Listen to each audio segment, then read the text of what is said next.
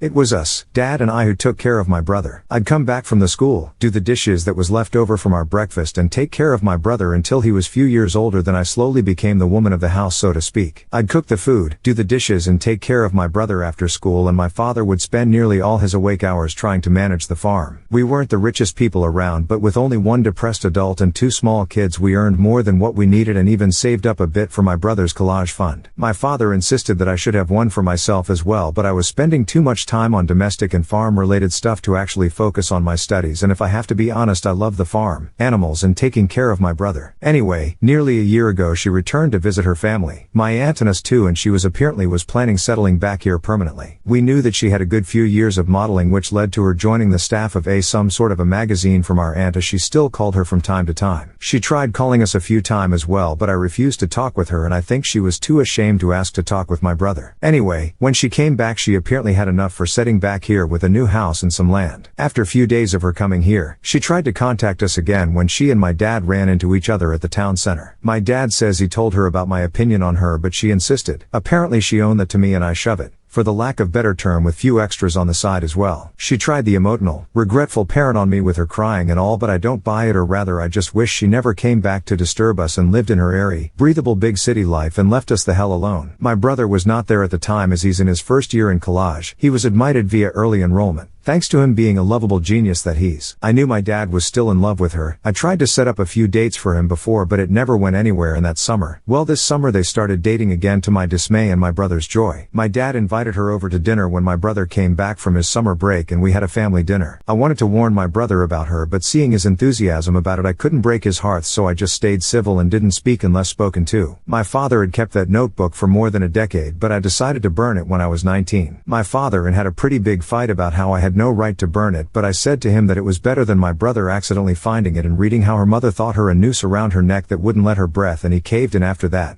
And now whenever I see her in our house talking with my brother, who looks up to her like Gaina finally granted his wish, I remember what she wrote, and the rage and hatred that goes through my very soul is becoming that goddamn noose that won't let me breath. My brother had a talk with me this morning about me being cold toward her, and it turned heated when my brother said, "Why wouldn't I be happy? I finally have a mother. We finally have a mother." And I shouted back at him, "I was your mother, not that WHRE, and I don't have a mother." And I made my brother stormed out of the house crying, and seeing him cry made me cry, while my father tried to meditate between us and failed. The fact that I can't tell him that I hate her because she detested us, her own goddamn children, because it will hurt him more. The fact that she abandoned and scored the loviest, most innocent looking baby with sky blue eyes when she was supposed to be a mother to him. I was goddamn 7 years old child when I cooted him and changed his diapers for the first time, with my aunt showing me how it's done, and I didn't resent him. I loved him like a brother, and I loved him like she was supposed to. And the little comments people make about her and me now that she's back are just salt to the wound about our likeness. Even my brother once commented on how we look so alike, smile like each other, and how she probably looked like me when she had him, and it took all my willpower to not to snap at him. I know that being this bitter, cold person will drive my brother away, and I know I should stop if I wish to preserve this blissful moment, even though the cause is her, but I can't help it. The worst part is, since she came back, she's not the heartless piece of shit that left us. She never raised her voice when I cursed at her when my brother was not around, or told her to leave us alone, or when the time I asked if she was avoiding me because I shouldn't be born at all and she's trying to fix a mistake by avoiding me. I once even told her that does she think about the noose when my brother hugs her, and she just looked like she was punched and got teary-eyed, but only apologized and didn't try to defend herself. I can't even enjoy hurting her. She doesn't fight back. She's not the monster I made her out to be. At least she isn't now. And the worst part today made me resentful and tired, like I don't even have strength to feel emotions. I actually understand the resentfulness now. Am I truly just like her for resenting my brother for forgiving her and calling her his mother when I raised him myself with a depressed father at home when I was just a child myself? Or the fact that my father accepted her back so quickly makes me see him as a weak-willed man that makes me question the respect I have for him? Did I resent the fact that I stayed here on the farm, not going to college? They made me skip a grade as well before my mother left us. Would I find some sort of new outlook on life at college that would make me more like my brother or father and be happy instead of being resentful? I've vented quite a bit, and I'm sorry and thankful to you guys, as I think it let me unwit a bit. So my question is, what am I going to do now? Story 5.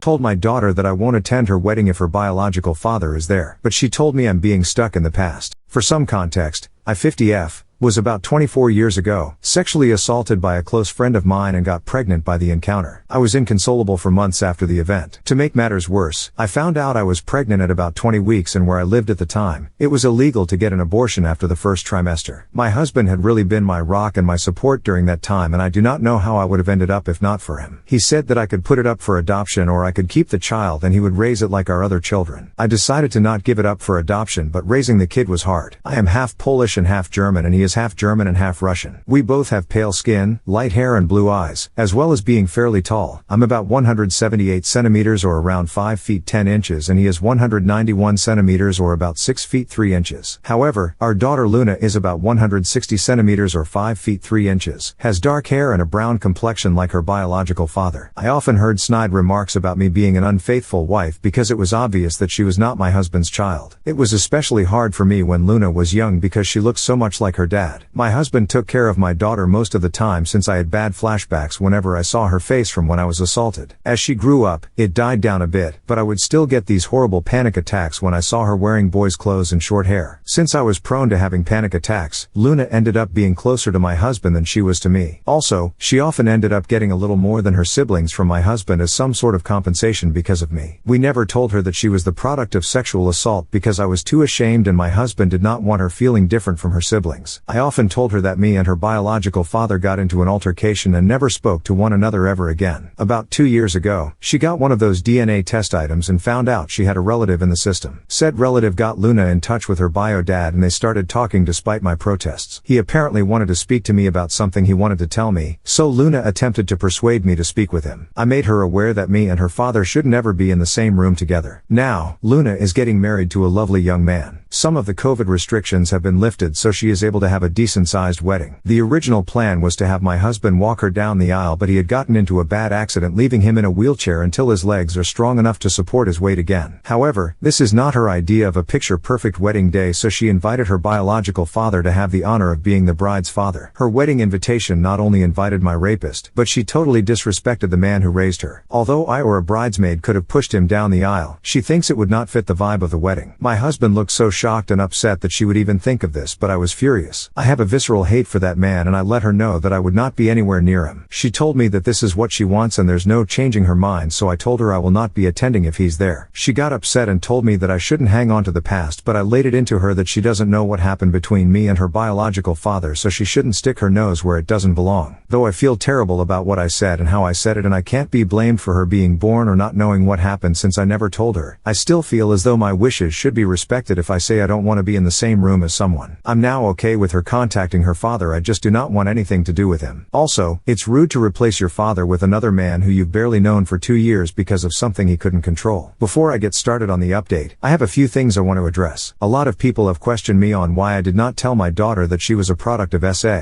The only answer is that I was ashamed of myself. For some context, before I got married to my husband, I actually was very close friends with my attacker. We grew up together in a small community and our families were close. Our parents even wanted us to get together. He was always interested in me, but I didn't give him a chance until university. I broke it off with him and started dating my husband, but I never cut him off because we were very close. He invited me over to drink. This was normal for us. And when I started getting a bit tipsy, he roped me. I was very traumatized by the situation and tried to get him jailed, but I couldn't. He had a very good reputation, so everyone believed him. Even my own mother. When he said I willingly came over and did it with him. I eventually stopped pursuing because of the social pressure, which only got worse when I found out I was pregnant. I eventually left that place with my husband and kids to live somewhere else. After I gave birth, my husband suggested therapy, but I was scared of being judged again, so I decided to bury it and try to forget about it. I just realized now that it was the worst way to go about this, but it's the only way I knew how to honestly. On to the update. After reading all the advice I'd gotten, I decided that I should stop running away and tell her everything. I called her to come over and she did. I first apologized for yelling at her for her suggestion because in her mind, it was an innocent suggestion. I told her that I wasn't angry at her, but how fast she was willing to replace her father because he was in a wheelchair, and that anger was compounded because she brought up her genetic father. I apologized again for acting childish and not like an adult. She asked me why I am so against her genetic father being in the same vicinity as I am, and I just told her everything from our initial friendship to her forced conception. She didn't believe me, like some Redditors predicted, but I can get a copy of the records of the court case and offered them to her if she needed a look. She looked stunned, like she wanted to believe me but couldn't. I apologized for keeping all this from her because I didn't know how to bring it up. She told me she didn't believe me and would confirm with her genetic father, so I told her to take the time she needed to process all this. Later that day, she came again, crying and apologizing for not believing me. I held her and cried and apologized too. It was kind of therapeutic. We had a long chat and I did feel closer to her. When we were done, she said she wanted to take me out to a surprise to help me feel better in a couple of days, which I happily agreed to. I went to see her yesterday in this little restaurant with a patio patio that had a private pay-for-use area for a maximum of 4 people, due to Ovid. As she ran up to me and gave me a hug, she led me to the patio, where her biological father stood. She told me he was here to apologize and start my healing journey. I just wanted to leave, but he grabbed my hand and all those memories I tried to repress just came back out. I started having a panic attack and lost balance, to which he tried to help me keep my balance, which worsened everything. I honestly don't remember how I left, but I ended up in my car just sobbing. I called my elder son to pick me up because I was not fit to drive at that moment. Today, my daughter called me upset that I ruined her surprise, but I was extremely upset with her. I asked her why she did that when she knows everything that happened between me and him, and she tried to use the excuse of my healing journey, but I wasn't having it. She admitted that she wanted me to get used to him because he's going to be walking her down the aisle along with my husband and doing the daddy-daughter dance. I told her that while I loved her and respect her decision to be with him, I am not willing to be anywhere he is. She started complaining about how she wants all her family to be there, and I'm still not forgiving, but I hung up the phone. My husband is aware of everything and stands by me of not going to her wedding, but I don't want this. If my other children were to know, they would stand by me and tell the rest of their extended family, which is going to lead to my daughter getting disowned by the family. There is no need to give me advice on this because I will be seeking professional aid. Anyways, one good thing to come out of this is that I'm finally confident enough to seek therapy. Thank you for listening to my venting, and for commenting on my last post. Happy holidays. I hope you enjoy it with those who you love. Final update. Hi everyone. It has been a while since I last posted on this website. I have a few new updates for everyone that has been asking me. I apologize for not getting to everyone in my direct messages, but I really appreciate everyone sending me support through those tough times. I would like to share some good news before going on about what happened with my daughter. My husband is able to walk again, albeit with a cane, but it is progress. We have been going to physical therapy to help strengthen his legs after his accident. Smile. It's good to see him happy and walking again. I've also been to therapy and met this wonderful and sweet therapist. My therapist is so patient and kind. Since my husband and I started together a few weeks ago, she has been extremely helpful. Bless her soul and all those who recommended therapy. I would have missed out on such an experience, so my thanks go out to all of you. Like most of you advised, my therapist also advised me to tell my other children about what went on between my youngest. For reference, I have 3 other children, 30M, 27F, 27M. My eldest boy is the only one that had a slight idea of what happened, but the other 2 were left unaware. I was quite scared and anxious to tell them what happened, especially because my mother and other family members initially reacted negatively. I invited them over around 2 weeks ago for a family dinner and told them everything that happened with the conception of my youngest to what happened recently. They were all silent and stared at me, so I became a little nervous until my daughter started crying. It was so upsetting for her, and my 2 sons were pissed off at my youngest and her father. They asked why I didn't tell them earlier, and I told them I was just scared of how they could have reacted. My husband took them out of the dining room to talk while my eldest daughter just cried together. When my boys and husband came back, they apologized for leaving early and left. My eldest daughter wanted to spend the night with me, but early in the morning, she left with her brothers to do whatever. I didn't hear anything from them until last Wednesday. I was on Facebook when I saw my elder daughter's post calling out my younger daughter for not only ignoring the man who raised her but siding with her mothers are pissed and re-traumatizing her. My boys made similar posts as well, dragging her name through the mud. I had so many direct messages, but I didn't want anything to do with them, so I deleted the app off my phone. Since I don't like people knowing about my personal life, I asked my kids to take down the post. They said they did, but I haven't re-downloaded the app to find out. My youngest would-have-been husband came to my house with his mother to apologize. He told me he broke off the engagement because he couldn't be with someone who treated their parents like that. His mother let me know how disgusted she was with my daughter's actions, and someone like that would never be a part of her family. I was honestly stunned by all the support I have received. It's one thing to receive support online, but receiving support in real life was surreal for me. I am a bit disappointed because I wanted my daughter's former fiancé to join the family, as he is a lovely and sweet boy, but he has boundaries in a relationship that my daughter unfortunately crossed. As for my youngest, she is furious with me. She sent me a nasty voicemail saying that I ruined her life. Her friends and fiancé basically cut her off. Needless to say, I felt terribly sorry because I had attempted to avoid this situation at all costs. I went through what she is experiencing and I know exactly what it feels like. I told my therapist about this and she told me that the difference is that while I was the victim, my daughter brought it on herself. My therapist is probably right, but I can't stop this feeling of dread. I tried to call my daughter, but once I heard her father on the line, I hung up. He took it upon himself to let me know that my daughter is depressed because of my actions. I feel terrible for treating my daughter like this. My husband says that I should focus on myself, and I'm trying to, but I just can't stop worrying. I don't think that my daughter is safe when she's with her biological father. This is all that's going on in my life right now, for all those asking. Thanks for listening to me, and thanks for the advice again. I really appreciate everything. If you enjoyed these family drama stories